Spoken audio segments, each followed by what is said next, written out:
Hello, നമസ്കാരം. ഇന്ന് അൺഎക്സ്പെക്റ്റഡായിട്ട് പ്രകൃതി രമണീയമായ ഒരു സ്ഥലത്തേക്ക് പോയത് കേട്ടോ. നിങ്ങളൊക്കെ കണ്ടിട്ടുണ്ടായിരിക്കും നമ്മുടെ പ്രിയപ്പെട്ട അതിരപ്പള്ളി.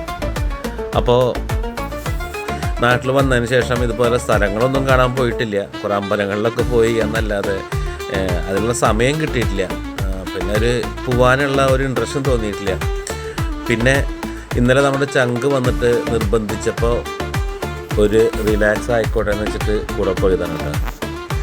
അതങ്ങനെയാണല്ലോ, നമുക്ക് ചില കംഫർട്ട് സോണുകളുണ്ട്. അതായത് ഒരുമിച്ച് ചായ കുടിക്കാൻ, ഒരുമിച്ച് യാത്ര ചെയ്യാൻ, ഒരുമിച്ച് ഭക്ഷണം കഴിക്കാൻ, ഇനി വെള്ളമടിക്കുന്നവരാണെങ്കിൽ ഒരുമിച്ച് 2 പെഗ് അടിക്കാൻ, സിഗരറ്റ് വലിക്കുന്നവരാണെങ്കിൽ ഒരുമിച്ച് സിഗരറ്റ് വലിക്കാൻ, ഇതിനൊക്കെ കംഫർട്ടായിട്ടുള്ള സൗഹൃദങ്ങളുണ്ടാവും നമുക്കല്ലേ. എല്ലാവരുടെ കൂടി നമുക്കതങ്ങനെ ചെയ്യാനായിട്ട് പറ്റില്ല. അപ്പോൾ എനിക്ക് തീർത്തും കംഫർട്ടായിട്ടുള്ള യാത്ര ചെയ്യാനായിട്ട് കംഫർട്ടായിട്ടുള്ളൊരു സുഹൃത്തിൻ്റെ കൂടെ തന്നെയാണ് ഞാൻ പോയിട്ട്. അതുകൊണ്ട് തന്നെ വലിയ കുഴപ്പങ്ങളൊന്നും ഇല്ലാണ്ട് അടിപൊളിയായിട്ട് എൻജോയ് ചെയ്തിട്ട് പോകുന്നു. മഴ തെല്ലൊന്നും ഒതുക്കി നിൽക്കുന്നുണ്ടായിരുന്നു. ഇതാ ഞങ്ങൾ അവിടെ എത്തി. നല്ലൊരു കാലാവസ്ഥയായിരുന്നു. 60 രൂപയാണ് കേട്ടോ ഒരാൾക്ക് ടിക്കറ്റ്. നമ്മൾ വണ്ടി ഉണ്ടെന്നുണ്ടെന്നുണ്ടെങ്കിൽ വണ്ടിയുടെ ചാർജ് കൂടി, കാറിനാണെങ്കിൽ 40 രൂപ ചാർജ് കൊടുക്കണം കേട്ടോ. തിങ്കളാഴ്ച ആയതുകൊണ്ട് ഞാൻ വിചാരിച്ച് തിരക്കുണ്ടാവില്ല എന്ന്. പക്ഷേ തിങ്കളാഴ്ച എനിക്ക് തോന്നുന്നത് അവധി ദിനങ്ങളെക്കാളും ഭയങ്കര തിരക്കായിരുന്നു. തമിഴ്നാട്ടിൽ നിന്നുള്ള ഒരുപാട് ആൾക്കാരുണ്ടായിരുന്നു കേട്ടോ. ഞാൻ പണ്ട് ചെറുപ്പത്തിലാണ് പോയിട്ടുള്ളത്. അതുകൊണ്ട് തന്നെ സ്റ്റെപ്പുകൾ ഇറങ്ങി താഴത്തേക്ക് നടന്ന് പോകാനായിട്ടുള്ള ഉദ്ദേശം ഉണ്ടായിരുന്നില്ല. മുകളിൽ നിന്ന് കാണാം എന്ന് വിചാരിച്ചു. ഇവിടെയൊക്കെ വഴുക്കലുണ്ട്, ശ്രദ്ധിച്ച് നടക്കണം, അല്ലാന്നുണ്ടെങ്കിൽ പണി കിട്ടും. അതുകൊണ്ട് ഓരോ സ്റ്റെപ്സും സൂക്ഷിച്ചാണ് നടന്നത്. ഈ മഴ പെയ്തിട്ട് വഴുക്കലുണ്ട്. ഇവിടെ കണ്ടോ, ഓരോ പാറയുമ്പോൾ ഓരോ ഹോളുകളുണ്ട്. അത് തന്നെ ഉണ്ടായതാണോ അത് ആക്കി വെച്ചിരിക്കുന്നതാണോന്ന് അറിയില്ല. അത് സ്ലിപ്പാവാണ്ടിരിക്കാൻ വേണ്ടി ആക്കിയിട്ടുള്ളതെന്ന് തോന്നുന്നുണ്ട്. അപ്പോൾ അങ്ങോട്ട് നടക്കാൻ കുറച്ചുണ്ട്. അവിടെ എത്തി. നല്ല അടിപൊളി കാഴ്ചയാണ് കേട്ടോ. അവിടെ പോയി കഴിഞ്ഞിട്ടുണ്ടെങ്കിൽ കുറച്ച് നേരം ഇരുന്ന് കഴിഞ്ഞാൽ പിന്നെ അവിടെ നിന്ന് പോരാനായിട്ട് തോന്നില്ല. ഇത് കണ്ടോ, സാധാരണ ഇതിൻ്റെ താഴത്തേക്ക് അടിവശം കൂടി പോകാൻ പറ്റാറുണ്ട്. ഇപ്പൊക്കെ അവിടെ അടച്ചു. പക്ഷേ സ്റ്റെപ്പ് ഇറങ്ങി പോകാനായിട്ട് പറ്റും. പക്ഷെ കുറേ സ്റ്റെപ്പുകളുണ്ട്. അവിടെ നിന്ന് ഇറങ്ങിയിട്ട് പിന്നെ തിരിച്ച് കയറാമെന്ന് പറഞ്ഞാൽ അത്ര എളുപ്പമുള്ള കാര്യമല്ല. പോവുകയാണെങ്കിൽ ഒരു 9 മണിയോട് കൂടിയൊക്കെ പോകണം. അല്ലാന്നുണ്ടെങ്കിൽ ഉച്ച സമയമൊക്കെ ആകുമ്പോഴേക്കും നമ്മൾ വല്ലാതെ ക്ഷീണിച്ച് പോകും. അപ്പോൾ അതുകൊണ്ട് സ്റ്റെപ്പ് ഇറങ്ങി താഴത്തേക്ക് പോയില്ല. ഇവിടെ നിന്ന് തന്നെ കാണാൻ തിരിച്ചു. ഒരു വല്ലാത്ത കൂളിംഗ് എഫക്റ്റ് ആട്ടാ അവിടെ. ആ കുടിൽ പോലെ കെട്ടിവെച്ചിരിക്കുന്നത് സെക്യൂരിറ്റിയാണ് തോന്നുന്നു. മഴ മാറിക്കുന്ന കാരണം വലിയ കുഴപ്പമില്ല കേട്ടാ. ഇവിടുന്ന് അങ്ങോട്ട് എൻട്രൻസ് ഇല്ല. മുള കൊണ്ട് കെട്ടി വെച്ചിരിക്കുന്ന വേലി കണ്ടോ. ഇവിടുന്ന് അങ്ങോട്ട് താഴത്തേക്ക് നോക്കുമ്പോൾ എന്തോ ഒരു ഭംഗി. ശരിക്കും പറഞ്ഞാൽ വെള്ളം കുറച്ച് കുറവാണോ എന്ന് എനിക്കൊരു ഡൗട്ടുണ്ട്.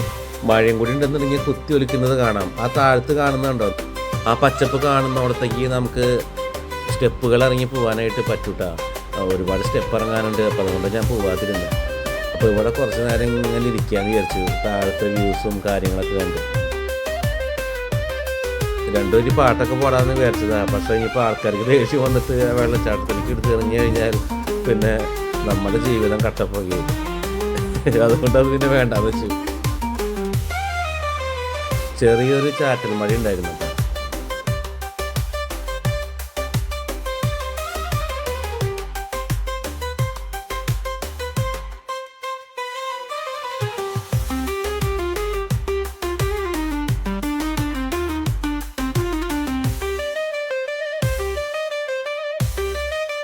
ഇവിടുത്തെ വെള്ളമൊക്കെ എന്ന് പറഞ്ഞാൽ ക്രിസ്റ്റൽ ക്ലിയർ ആണ് കേട്ടോ. അതുകൊണ്ട് കയറ് കെട്ടിയിട്ടുണ്ട്. വെള്ളത്തിൻ്റെ അടുത്ത് പോയിരിക്കുകയെന്ന് വെച്ചപ്പോൾ എല്ലാവരും അവിടെ ബുക്കിടാം. അപ്പോൾ സ്ഥലമില്ല. അപ്പോൾ പിന്നെ ഈ കയറ് കെട്ടിൻ്റെ അടുത്ത് ഇരിക്കാമെന്ന് വിചാരിച്ചു. കയറിൻ്റെ അപ്പുറത്തേക്ക് നമുക്ക് പ്രവേശനം ഇല്ല കേട്ടോ.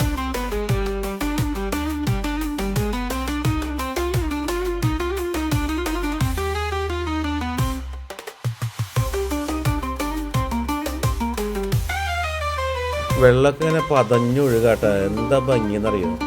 മഴയും കൂടി ഉണ്ടെന്നുണ്ടെങ്കിൽ ഒരു രക്ഷയില്ല. ഇവിടെ ഇരുന്ന് 2 വരി പാട്ടങ്ങോട്ട് പാടാന്ന് വെച്ച്. ഓ, വെള്ളത്തിന് എന്താ തണുപ്പെന്നറിയോ. ചില്ലാണ്, ചില്ല്. ഐസ് ക്യൂബിൻ്റെ ഉള്ളിൽ കൊണ്ടിട്ട് എങ്ങനെയായിരിക്കും അതുപോലെ തണുപ്പ്. വെള്ളിച്ചില്ലും വിതറി തുള്ളി തുള്ളിയൊഴുകും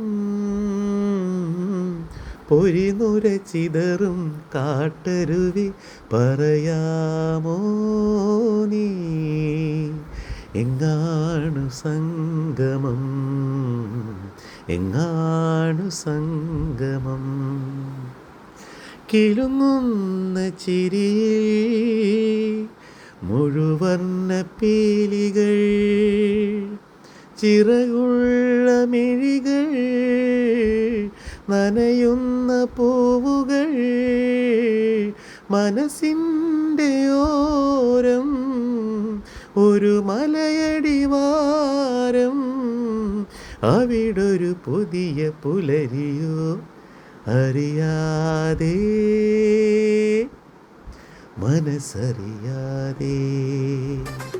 എന്താല്ലേ അവിടെ ഇരുന്ന് തന്നെ ഈ പാട്ടൊക്കെ ഒന്ന് പാടണം, അടിപൊളിയാണ്. ആ പയ്യന് ചെരുപ്പ് അതിൽ വീണു, അവിടെ എടുക്കാൻ ഇറങ്ങുന്നുണ്ട്.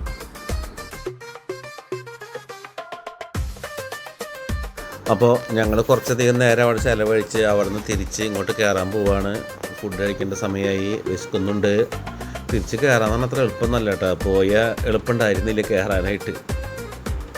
ശരിക്കും പറഞ്ഞാൽ ഇവിടെ നിന്ന് അങ്ങോട്ട് എണീറ്റ് പോകുമ്പോൾ മനസ്സിനൊരു വിഷമമാണ് കേട്ടോ. കാരണം ഈ കാഴ്ചകളൊക്കെ കണ്ടിരിക്കുമ്പോൾ ഒരു റിലാക്സേഷനാണ്. മൈൻഡൊക്കെ ഇങ്ങനെ ഫ്രീ ആയിട്ട് വെറുതെ എല്ലാ ആൾക്കാരൊക്കെ ഇവിടെ വന്നിരിക്കണം അല്ലേ.